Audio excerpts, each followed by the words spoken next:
assunto para abrir o programa de hoje é interessantíssimo e eu tenho certeza que muita gente vai se identificar. Até porque, nessa época do ano, com frio, se a gente já tem uma dorzinha, elas ficam mais evidentes e, claro, se a gente não cuida, a longo prazo a gente sabe que pode ter problemas. E dores no joelho são sempre aquelas que nos pegam, principalmente as pessoas que querem praticar atividade física e não podem ou não conseguem porque tem dores no joelho. Então hoje a gente convidou o ortopedista, né, que é o querido, já veio aqui no programa várias vezes, Dr. Geraldo Granata Júnior, bem-vindo. Prazer tê-lo aqui. Prazer, Carol, obrigado. E a queridíssima nutricionista, presidente da Sociedade Brasileira de Nutrição Esportiva, adoro dizer isso, ela sabe tudo, Andrea Zaccaro, bem-vinda. Tudo bem? Tudo Sempre bem, um prazer tê-la aqui. É muito bom poder fazer pautas aí que a gente une, né, mais de uma especialidade, até para as pessoas entenderem que certas coisas estão ligadas e a gente não imagina. Eu queria começar o nosso assunto, doutor, te perguntando o seguinte.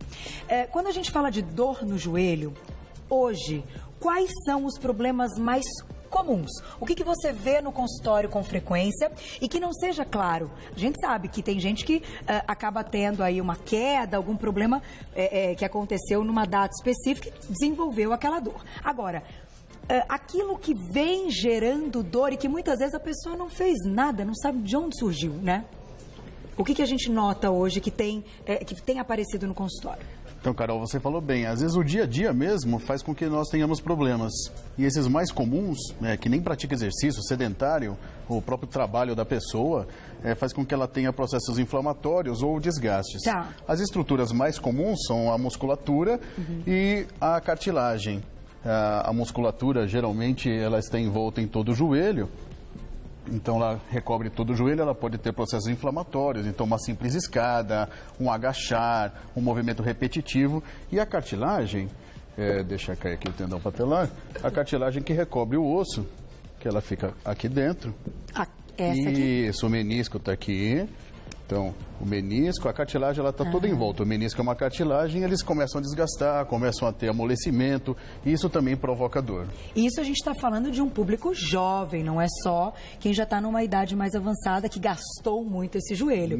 Tem muitos jovens que já apresentam esses problemas. Sim, inicialmente existem 4 graus de desgaste, na cartilagem da patela principalmente, e num joelho como um todo 5 graus, mas os mais jovens estão incluídos no início. Geralmente, mesmo estando no início, provoca dor.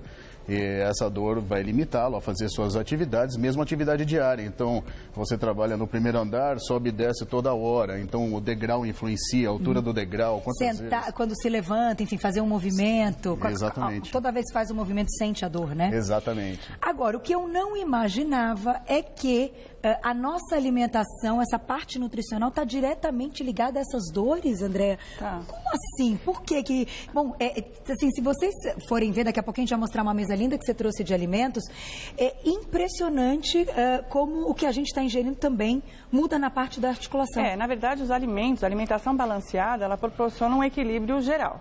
Então, para manter o peso e dessa maneira fazer com que você não force muito todas as estruturas, é o primeiro passo. E pensando numa alimentação equilibrada, eu tenho vitaminas e minerais que funcionam como antioxidantes e anti-inflamatórios, então dessa maneira ajudam na remoção dessa dor ou em aliviar um pouco tudo isso.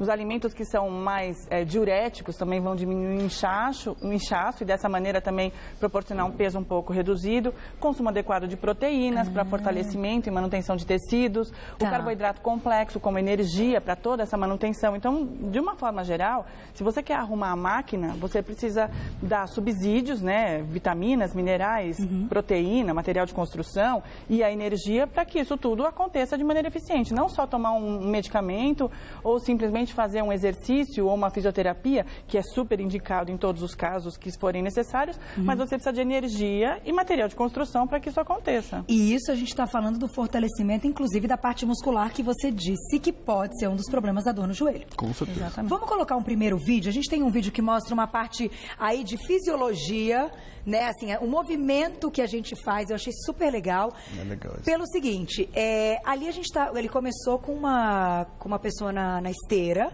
que é o movimento de andar, que é o que a gente faz Normal. normalmente. Isso já dá um desgaste para o joelho diariamente, que a gente não tem ideia, assim? Por incrível que pareça, o fato de você andar rápido, ou a carga em cima do joelho, da cartilagem, dos meniscos, equivale a 1,5 vezes o peso do corpo, não é só uma vez. Nossa! Aumenta 50% só de andar rápido. Tá. Na corrida, de 6 a 8 vezes o peso do corpo.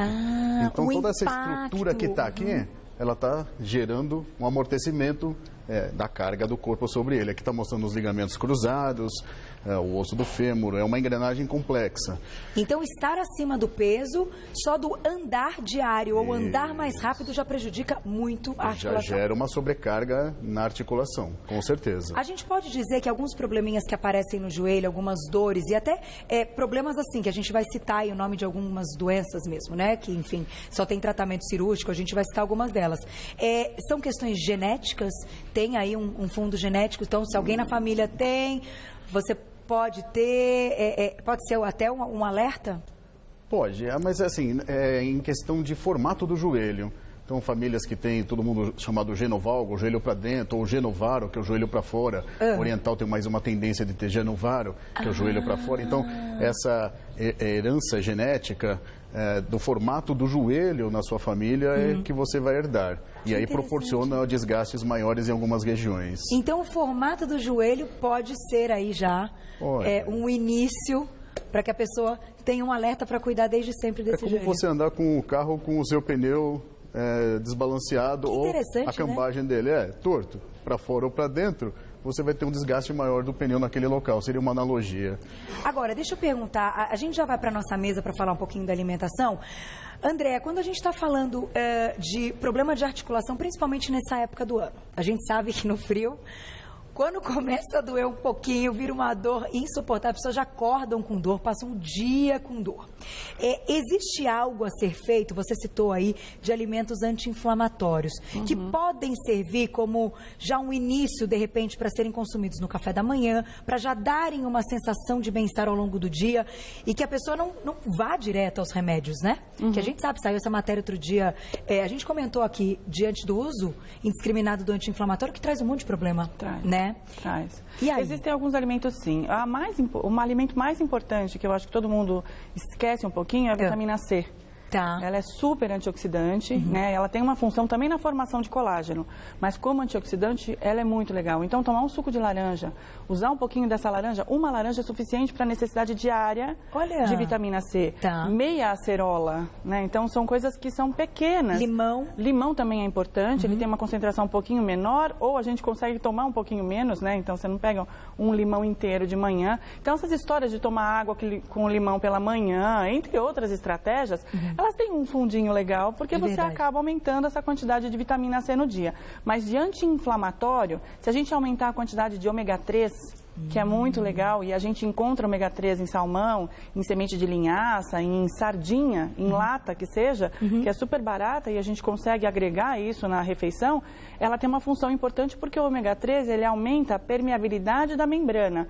Isso faz com que você tenha uma troca com o meio externo e o meio interno muito mais eficiente. Olha que legal. Então, além de tudo que a gente vai falar, alguns alimentos, alguns ajustes são legais. E aí, diminuir industrializados. Tá. Então, açúcar não é legal, gordura em excesso também não, né? Substâncias tóxicas presentes em alimentos industrializados, como excesso de corantes, excesso de aditivos alimentares em geral, podem piorar os casos de inflamação. Olha isso. Então, quem está com a dor e ainda está comendo errado, aquela comidinha conforto no frio, virou um quadro aí que precisa ser consertado. Vamos deixar uma perguntinha do público? Quem escreveu pra gente, olha lá. Perguntinha na tela. Um beijo, Mari, obrigada. As dores no joelho podem ser amenizadas com compressas de gelo? Eu nunca sei quando é o frio e quando é o quente, doutor. Com certeza, no processo traumático agudo, como você falou, existe um episódio que causou aquilo, seja um esforço, um trauma, o gelo é importante. Tá. Fazer o gelo. E esse gelo também tem tempo, você tem que deixar ele no máximo 20 minutos, não exagerar, não adianta deixar o gelo mais de que 20 minutos, porque vai provocar outros problemas. Então, gelo, 15 minutos, colocar uma proteção na pele para não queimar sua pele, senão vai lhe causar um ferimento, uma úlcera, uma toalha, nem que ela seja mais grossa, mas a transmissão do frio vai passar. Tá. Então, gelo 15 a 20 minutos, não mais que isso. E quando a gente usa o quente? Que fala, põe uma bolsinha quente. Então, o quente, ele é depois. Então, o quente, você imagina, você falou, no frio nós temos dores no joelho, a gente sabe, a gente vira o homem do tempo. Vira o homem do tempo porque você tem desgaste da cartilagem. Se você tem desgaste da cartilagem, ou se você já teve algum tipo de fratura, você vai virar o homem do tempo. Então, aí o calor ajuda. As pessoas que têm desgaste da cartilagem da patela ou que têm artrose, desgaste generalizado, as pessoas com mais idade, a idade mais avançada, se elas fizerem gelo, geralmente vai ter mais dor. Então, o calor ajuda bastante. Eu falo para as minhas pacientes, para as minhas senhoras, aqueça o seu joelho, põe uma bolsa de água quente, põe uma mantinha em cima do joelho, é uma maravilha, elas se sentem muito bem. Então, aí são casos específicos. Mas eu vou comentar, a gente tem inclusive umas imagens, aí vou pedir para o meu diretor, que tem algo que está muito na moda. Afinal, quando a gente está falando de dor no joelho, está falando de alimentação, atividade física vem à cabeça. Eu sei que tem muita gente que tem problemas no joelho, que a primeira coisa que pensa é, vou ter que parar o meu treino. E isso, claro, tem um lado saudável, que você vai recuperar o joelho, e o outro para a saúde, que é o prejuízo de não fazer o exercício. E aí, tá na moda, e lá, ó, na escadaria, aí é a escadaria, né, Sumaré, que virou um boom. Blogueiras vão treinar por lá, tem uma galera, olha isso de final de semana, fica cheio aí de escolas, enfim, de treinamento. Só que eu queria entender até que ponto, eu queria ouvir a opinião dos dois, do querido Dr. Geraldo, que é ortopedista, e da Andréa, nutricionista. Até que ponto um treino na escada, ele é bacana, ele pode comprometer a saúde do joelho, doutor? E aí? É mais complicado você fazer esse tipo de exercício do que benéfico. Você está correndo muito mais riscos. Porque você acha que a escada está lá e você vai fazer o seu exercício como está mostrando ali na imagem. Só que a altura do degrau influencia. O seu joelho tem que ser um joelho bem alinhado, não pode ser um joelho nem torto para fora, nem para dentro. E principalmente a sua patela, que ninguém dá atenção a ela, a população, os médicos dão, mas a população não. Se a sua patela estiver levemente deslocada para fora, que é o mais comum, devido a você ter o joelho um pouquinho para dentro, complementando, você vai gerar um esforço sobre a cartilagem, aquela imagem anterior a gente mostrou, e você vai estar desgastando a sua cartilagem da patela. Isso é uma coisa complicada. Então, o ideal, de repente, até porque a gente sabe que tem efeitos, e a Andréa pode dizer bem, é um treino que acaba sendo um treino de gasto calórico bacana, que a gente tem, né, um esforço muito grande. Você acha que tem, então, um limite, que até pode, mas pode um pouco? Então, como nutricionista, eu tenho muito receio nesse tanto de atividade física que o pessoal anda fazendo. Eu acho que um pouco de atividade física é muito bem-vinda, né, óbvio, mas sempre orientada. E as pessoas, elas estão achando que entrar numa academia e fazer qualquer modalidade, fazer qualquer coisa, porque gasta mais calorias por minuto, é o ideal.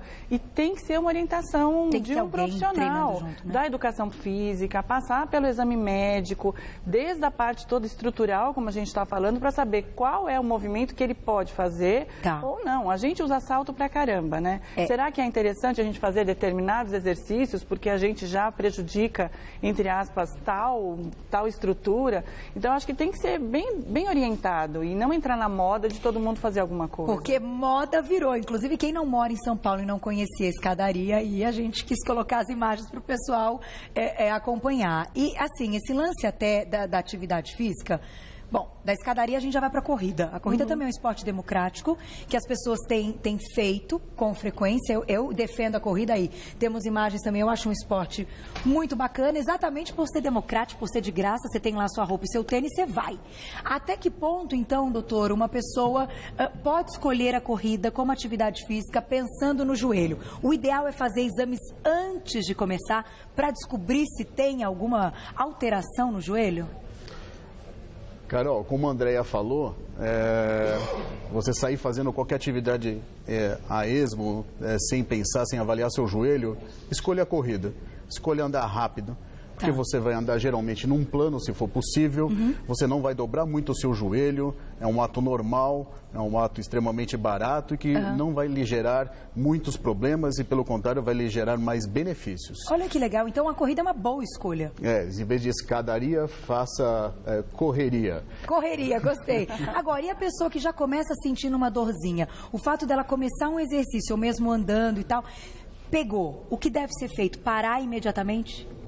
A dor, mesmo ela sendo forte, ela pode não ser uma dor de origem de uma complicação muito grande do joelho. Um processo inflamatório meramente dos tendões, do tendão da pata de ganso, que é o mais comum, ou do tendão patelar, gera uma dor grande para esse paciente. Então, parar, se essa dor sumir em 24, 48 horas, não tem problema nenhum, você pode voltar à sua atividade tranquilo, porque você deu descanso àquela estrutura, o processo inflamatório diminuiu, ajuda de alimento, eu mesmo consumo alimentos anti-inflamatórios e passo para os meus pacientes, não precisa você tomar um anti-inflamatório, essa dor ela some sozinha, aí você volta à sua atividade, você passou do ponto. Você exagerou. Foi um alerta. Um alerta. Depois pode voltar tudo ao normal. Agora, no caso da alimentação, André, você trouxe um monte de coisa. Olha como a mesa tá linda. Você comentou agora há pouco do ômega 3. Assim, o fato da pessoa que quer praticar atividade física e quer diminuir o risco de ter essas dores, ela tem que pensar nisso todos os dias. Sim, a gente tem duas coisas que são importantes, já que você falou em dor, que uma coisa é a dor muscular, né? E que quem está sem atividade física nenhuma e começa a fazer alguma atividade física vai sentir. Inevitavelmente ela vai sentir um pouco da dor pós-exercício, que acaba aparecendo no dia seguinte ou 2 dias depois. Do esforço, né? Exatamente. E essa dor é simplesmente por você ter feito uma contração a mais.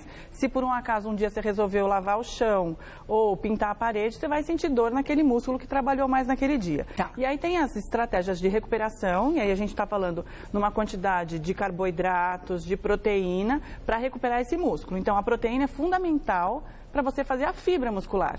E proteína a gente tem de origem animal as carnes, e aí como representante tem o salmão ali, mas podia ser carne vermelha, podia ser um frango. Tem os ovos, né, que eles são baratos, e a clara tem 4 gramas de proteína, e por porção a gente deveria fazer uma combinação de mais ou menos 20 gramas de proteína.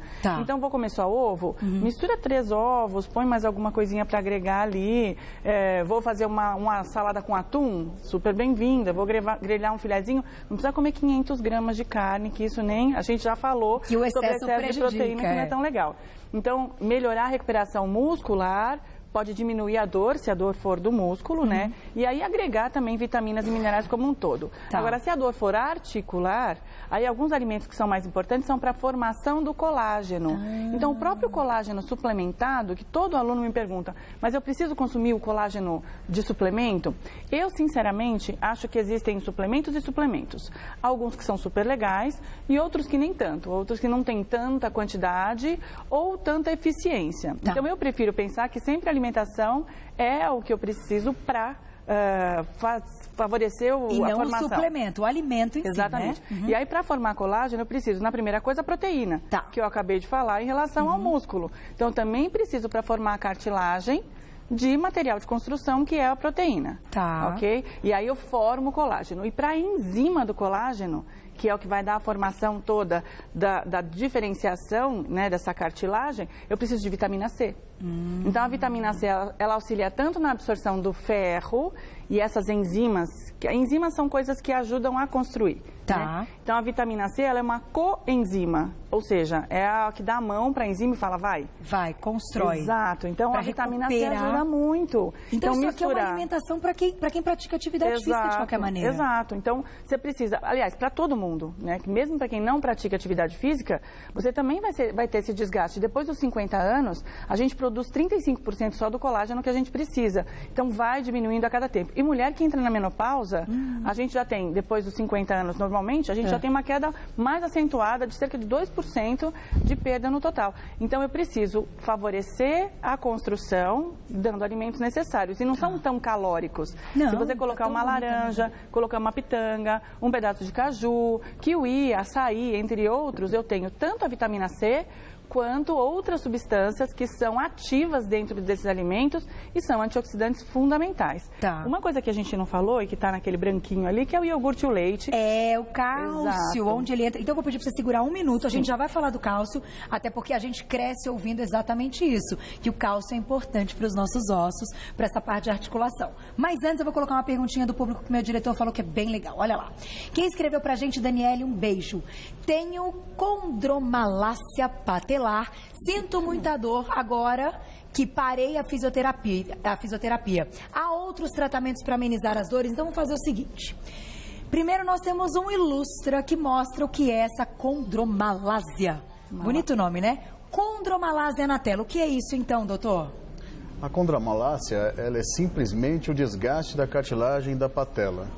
E muitas pessoas têm isso, tem dor no joelho que elas não dão a mínima importância. Eu tenho essa dor diariamente, eu vou levando. Não, está errado. Você está tendo um desgaste da cartilagem da patela por causa daquele movimento. Você está vendo a patela encaixando no fêmur e ali tem um atrito. Esse atrito tem que ser equilibrado. A patela é um osso que ela está presa somente por tendões e músculos. Então ela é flutuante, ela pode, se você tem um músculo lateral mais forte, ela vai estar desviada para o lado lateral. Se você tem um músculo interno mais forte, isso acontece ao contrário, mas o importante é ela estar centralizada, como mostra aquela imagem. Ela estando centralizada, a força exercida sobre a cartilagem é a mesma em todo o movimento. Tá. Por isso que a escada é complicada você fazer um movimento de subida e descida da escada, principalmente de descida, que é onde você faz mais esforço, porque você vai gerar uma pressão maior sobre aquela cartilagem. E dependendo do número de passos que você dá, você vai repetidamente 1000 vezes, 2000 vezes fazer força naquela cartilagem e ela vai desgastar. Agora, na pergunta da Dani, ela perguntou a respeito aí do que fazer agora que ela parou fisioterapia. Então, vamos fazer o seguinte, diretora, a gente tem um vídeo curtinho que a gente foi conversar com um fisioterapeuta, também para saber os tipos de exercício, tanto para prevenção quanto para o tratamento, quando a gente tem aí essas dores que o doutor comentou. A parte da alimentação, gente, não pode esquecer, mas os exercícios são sempre bem-vindos. Tá no ponto aí, Mar? Olha lá, olha o que ele contou. Hoje eu vim falar um pouco de dor anterior de joelho, que é um problema muito comum na população feminina, entre 15 a 40 anos de idade, e as pesquisas têm demonstrado uma grande prevalência, onde cada 4 mulheres, uma tem esse problema.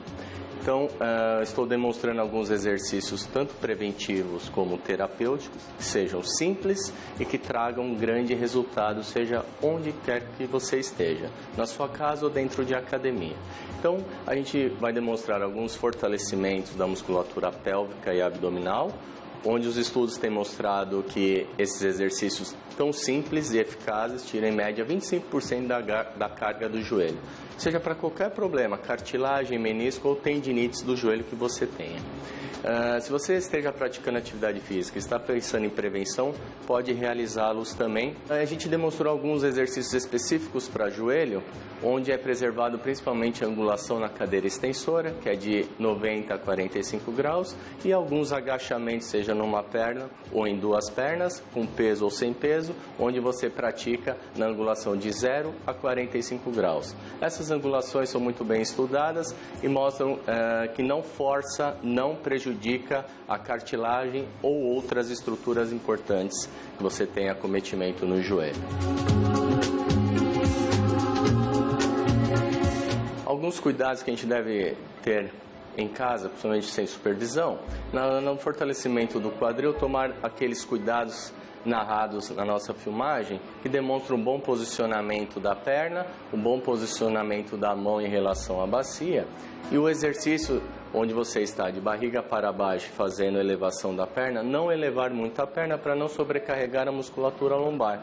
Senão no outro dia você pode desenvolver alguma dor nesta musculatura. Alguns cuidados em relação aos agachamentos é manter um bom posicionamento do tronco, com um pouco de contração abdominal, deslocando bem a pelve para trás, para não gerar muita sobrecarga no joelho. Hoje, devido ao número crescente, cada vez mais crescente de praticantes de atividade física, principalmente a corrida, por ser um esporte de baixo custo e grande eficácia nos resultados estéticos e físicos, a adesão da corrida tem aumentado e, consequentemente, os problemas de joelho. Então, esses exercícios são eficazes, onde os grandes grupos de prevenção de lesões em atletas têm utilizado não só aqui no nosso país, como fora dele também.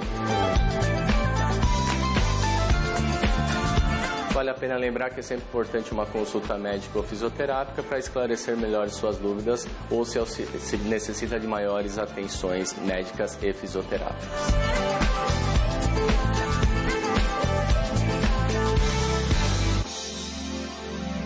Olha, ficou demais. Um beijo, Eduardo. Obrigada. Já vou passar o contato dele. Quem quiser entrar em contato com o Eduardo, que mostrou aí os exercícios, fisioterapeuta, 5539-1770. E o site iemfisioterapia.com.br. Muito obrigada. Adorei as imagens. Agora, o doutor queria completar alguns outros tratamentos. Então, além dos exercícios, para prevenção e também para o controle, né? Como a gente viu que também muitas vezes tem que ser um controle. A nossa telespectadora falou que parou de fazer a fisioterapia, as dores voltaram. Quais outras possibilidades? São 4 pontos simples para você controlar sua condromalácia. Primeiro ponto é o seu dia a dia. Seu dia a dia é super importante, você tem que ver o que no seu dia a dia está causando o esforço na cartilagem da patela. Então, uma escada, agachar, professora primária que agacha. Segundo ponto, fisioterapia. Fisioterapia, como complementando o que eu estava falando antes, é para você reequilibrar o posicionamento da sua patela. Então, para você fazer que a sua patela não vá nem muito para lateral, nem muito para interno. Então, você mantendo o equilíbrio muscular e o alongamento da musculatura posterior, que é muito importante, você vai manter a sua patela equilibrada. Porém, a gente não falou ainda de alguma coisa para a cartilagem. Nós estamos reequilibrando o posicionamento e diminuindo a pressão. Então, aí entram os condroprotetores, que o principal deles é a diacereína, é o nome médico dela, não é comercial. A diacereína é muito importante hoje no mundo. E outras coadjuvantes são o sulfato de glicosamina e o sulfato de condroitina. Isso para ser? Isso para ser tomado via oral. Ah, é via oral. Via oral.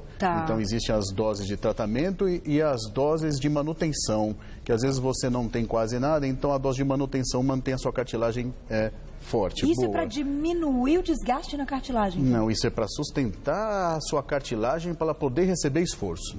Olha, que não tinha a menor ideia que podia ter aí esse tratamento. Medicação é a diacereína, E essa injeção? Existem os hialuronatos de sódio. Hoje aqui no país existem mais de 10 tipos. A diferença é que os mais antigos são de baixa viscosidade e os mais modernos de alta viscosidade. São praticamente, que eu brinco, graxa na engrenagem.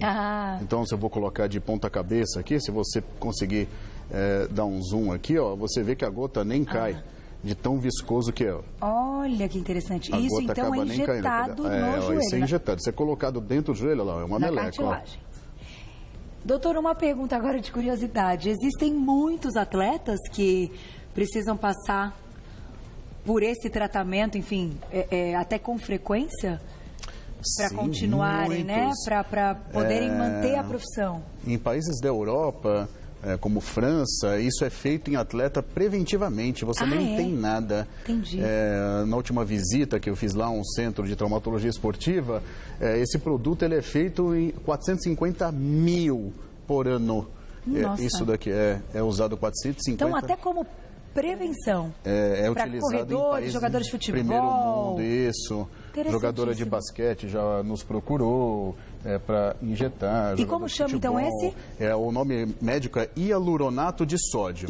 Só que não são todos iguais. Existem os de baixa viscosidade, nós estamos estudando isso na Universidade Federal de São Paulo, lá no grupo do joelho, que eu faço parte, e os de alta viscosidade. Existe essa diferença, essa gama em relação aos vários produtos, não é a mesma coisa. Falou em hialuronato de sódio, a primeira pergunta é, você está usando que tipo de produto? O de baixo ou o de alta? Porque esse daqui o público viu e deu para ver aqui, ele é praticamente um óleo de alta densidade. Que são diferentes. Então. Tem uma colocação que eu acho interessante. As pessoas que fazem os tratamentos via oral, né, muitos pacientes reclamam de desconforto gástrico, porque a ideia é que você não fique muito tempo com o estômago vazio e que isso vai causar uma certa acidez. E as pessoas acabam tomando em jejum os medicamentos e aí acabam ficando com um pouco de ardor, né, no estômago. Então, também tem esse cuidado de respeitar a alimentação, fazer o uso do medicamento, se sentir algum desconforto, alertar, né, comunicar ao médico, falar assim, olha, eu não estou aceitando muito bem. Tem alguma coisa para ingerir abandonam. Antes do medicamento? A ideia minha, inicial, seria que fizesse o consumo de algum café da manhã, se a ideia fosse nesse momento, né? E não muito pesado, né? Mas o suficiente para dar uma forradinha no estômago. Barriguinha cheia. Exato, simplesmente para promover. Não é só proteína. É bom que fique claro que as proteínas, leite, iogurte, ovo, então as pessoas fazem crepioca e não usam a tapioca e usam só a clara, ou mesmo salmão, atum, as proteínas aumentam a acidez, porque você precisa do ácido para quebrar a proteína. Então, às vezes você pode falar, eu vou tomar só um iogurte puro e depois consumir. Só um leitinho? Não. Tem que ser uma refeição contendo um carboidrato complexo, do tipo pão, aveia, alguma coisa do tipo, uma vitamina de fruta, alguma coisa assim, e depois auxiliar com alguma coisa via oral para melhorar. Carol, bom, pode falar, doutor. Você quer comentar também de alimentos? Eu falei da diacerina, mas é o seguinte, vai comprar a diacerina, tem o nome comercial dela, mas não vai sair por aí tomando, o que a Andrea falou é super importante. Não pode. Se você tomar diacerina de estômago vazio, não vai ser absorvido nem 50%, metade vai embora nas fezes.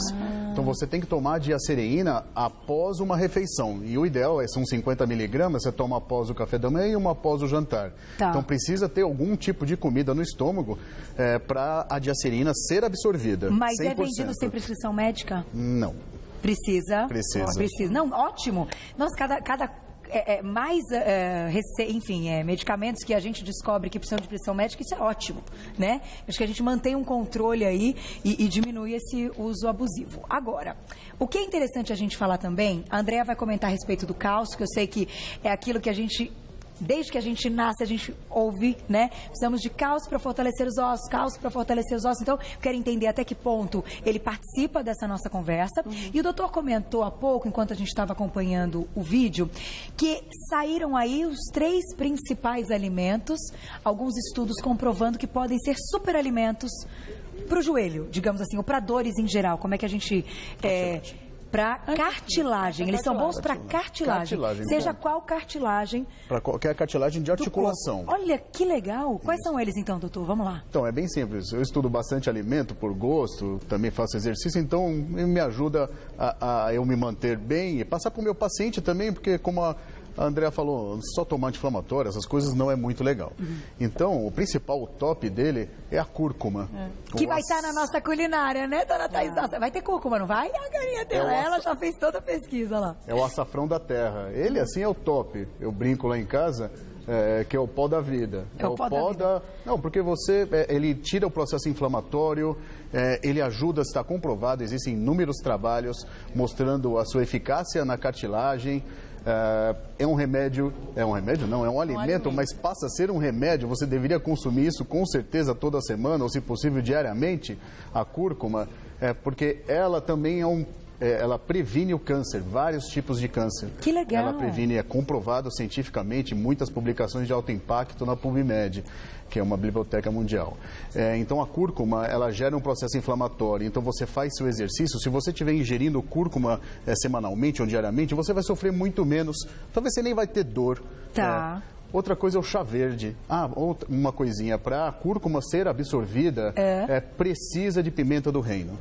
É uma dica. A pimenta do reino, ela potencializa a ação da cúrcuma em 2.000 vezes. Potencializa a absorção da cúrcuma. Então, se você ingerir cúrcuma somente, sem pimenta do reino, a sua cúrcuma ela vai embora nas fezes também. Mas se você ingerir pimenta do reino junto, um pouquinho, uma raladinha com aquele ralador, e deixar ali, coloca na salada, coloca no salmão, coloca, enfim, em qualquer lugar que você for comer, no arroz, vai ficar amarelinho, gostoso. Com azeite, que também ajuda, então a pimenta do reino junto com a cúrcuma. O segundo que eu queria falar... Ele deve cozinhar bem, André.